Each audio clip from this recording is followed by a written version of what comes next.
Thank you very much, my fellow Americans. Apart from matters of war and peace, the nomination of a Supreme Court justice is the most important decision an American president can make. For this reason, candidates for president owe the American people a specific list of individuals they consider for the United States Supreme Court.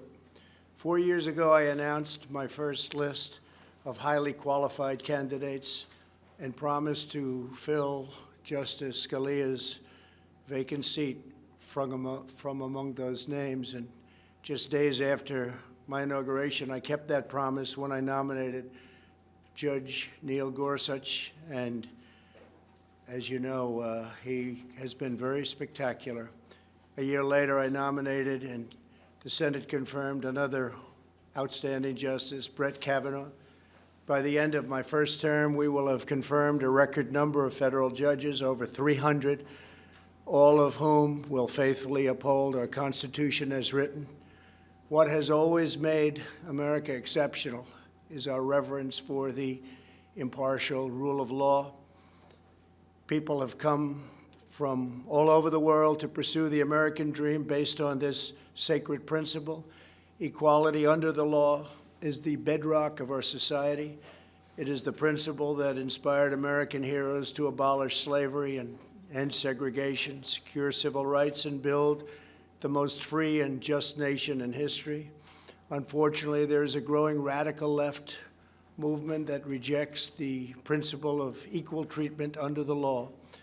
If this extreme movement is granted a majority on the Supreme Court, it will fundamentally transform America without a single vote of Congress. Radical justices will erase the Second Amendment, silence political speech, and require taxpayers to fund extreme late-term abortion. They will give unelected bureaucrats the power to destroy millions of American jobs. They will remove the words "under God" from the Pledge of Allegiance. They will unilaterally declare the death penalty unconstitutional, even for the most depraved mass murderers. They will erase national borders, cripple police departments, and grant new protections to anarchists, rioters, violent criminals, and terrorists. In the recent past, many of our most treasured freedoms, including religious liberty, free speech, and the right to keep and bear arms, have been saved by a single vote on the United States Supreme Court. Our cherished rights are at risk, including the right to life and our great Second Amendment. Over the next 4 years, America's president will choose hundreds of federal judges and, in all likelihood, 1, 2, 3, and even 4 Supreme Court justices. The outcome of these decisions will determine whether we hold fast to our nation's founding principles or whether they are lost forever. That is why today I am announcing 20 additions to my original list of candidates for the United States Supreme Court. Should there be another vacancy on the Supreme Court during my presidency, my nominee will come from the names I have shared with the American public, including the original list and these 20 additions. Joe Biden has refused to release his list, perhaps because he knows the names are so extremely far left that they could never withstand public scrutiny or receive acceptance. He must release a list of justices for people to properly make a decision as to how they will vote. It is very important that he do so. My original list of potential justices include many of our nation's brightest legal minds, such as Bill Pryor, Amy Coney Barrett, and Thomas Hardiman, outstanding people. Like those distinguished individuals, the 20 additions I am announcing today would be jurists in the mold of Justices Antonin Scalia, Clarence Thomas, and Samuel Alito. Their names are as follows: Bridget Beatty of Arizona, judge on the Ninth Circuit Court of Appeals; Daniel Cameron of Kentucky, Attorney General of the Commonwealth of Kentucky; Paul Clement of Virginia, former Solicitor General of the United States, Senator Tom Cotton of Arkansas, Senator Ted Cruz of Texas, Stuart Kyle Duncan of Louisiana, Judge on the Fifth Circuit Court of Appeals, Stephen Engel of the District of Columbia, Assistant Attorney General for the Office of Legal Counsel at the Department of Justice, Noel Francisco, former Solicitor General of the United States, Senator Josh Hawley of Missouri,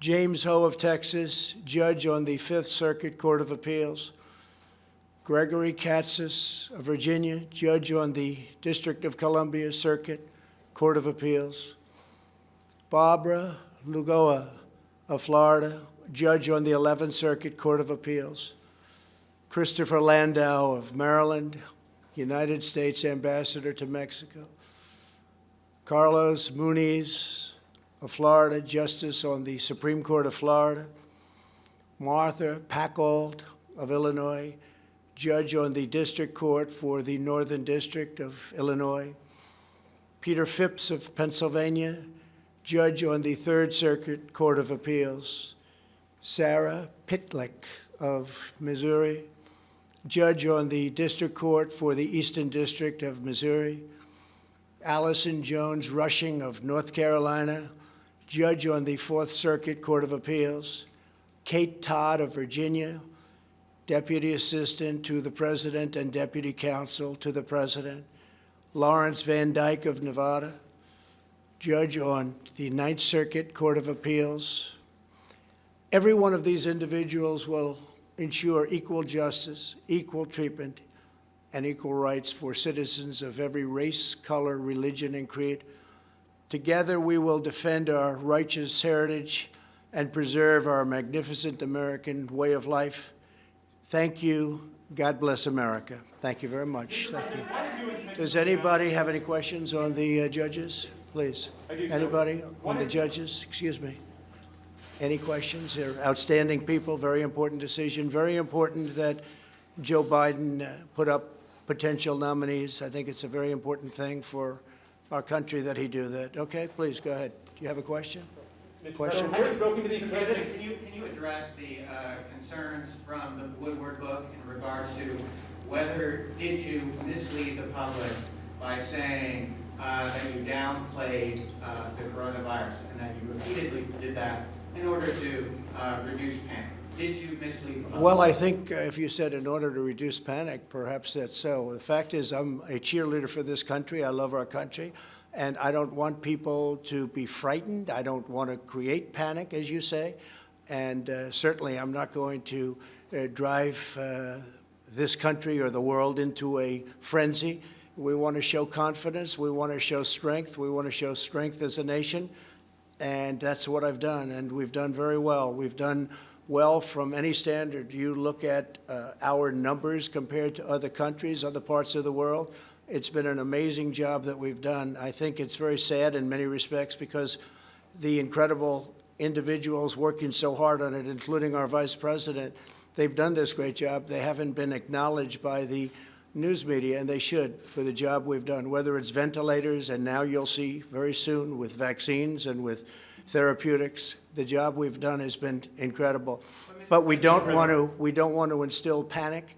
We don't want to jump up and down and start shouting that we have a problem that is a tremendous problem, scare everybody. And I'll tell you the other thing, we immediately started buying all over the world. We started buying masks and gowns and everything else, and we don't want to cause pricing to go up to a level that becomes almost unaffordable. So, yeah, in that sense, I agree with it. Yeah, please. How do you reassure the American public going forward that they can trust what you're saying? Well, I think that's really a big part of trust. We have to have leadership. We have to show leadership. And the last thing you want to do is create a panic in the country. This was a horrible thing.